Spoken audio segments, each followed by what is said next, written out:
Dutchsinse here. 5:50 a.m. Central Time on Monday, August 27th, 2012.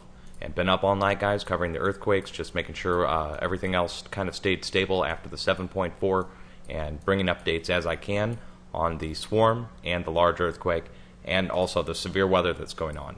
And I've got Intellicast open right now looking at Titan storm tracking, also National Weather Service alerts, and right off the bat we have tornado warnings and watches issued down here in Florida still, and that was throughout the night, damaging winds, strong cell thunderstorms, and tornado warnings and watches associated with a tropical storm, and that's Tropical Storm Isaac.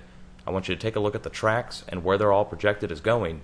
Now they've downgraded this. It was projected to be a Category 2. Now they've lowered that to be a Category 1 when it comes ashore, and look where it's going. Right over Louisiana, and they're saying on all the different mainstream news sites, I just put this on my Facebook page here, which they're saying there are eerie similarities. Isaac follows the track of Katrina.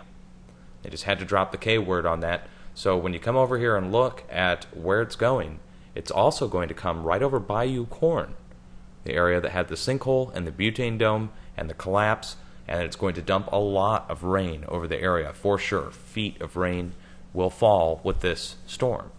And the projected tracks bring it right up through the Midwest. I'm located here in St. Louis, Missouri. All the tracks have it coming and breaking right over Arkansas and then turning northeast from that point and coming up over our area. So we need to be aware of flooding rains, damaging winds anywhere throughout the south, and then as it goes north by northeast, anywhere up here to the north when this tropical mixes with a colder flow that's coming in from these low pressure systems that are hanging out up here over Canada, I think we'll probably see severe weather associated with this after the storm pushes east-northeast. Again, all the tracks show it going right up over Louisiana, Arkansas. Some tracks go as far east as Mississippi. Some go as far west as East Texas and East Oklahoma. So just be aware that's going on. Also, in central Texas, this box, damaging winds, was a possible tornado a few minutes ago. So be aware if you live in central Texas, you're also seeing strong cell thunderstorms develop off another little disturbance that's far out ahead of this current storm. Now, all these orange boxes are hurricane warnings, hurricane watches, tropical storm warnings, and tropical storm watches. Now, to get a better look at the storm, let's come over here to College of DuPage. We're going to go to regional products first, continental U.S., radar.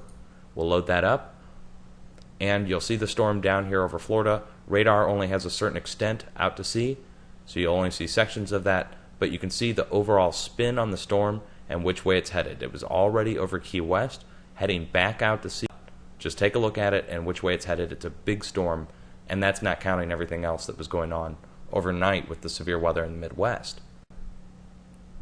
Overall, it's a lot to monitor, guys. It really is. There's a lot going on right now, earth changes-wise, between the earthquakes, the severe weather, and other events going on. We had another mass animal die-off the other 2 days ago now, so that's just something else that's been in the news.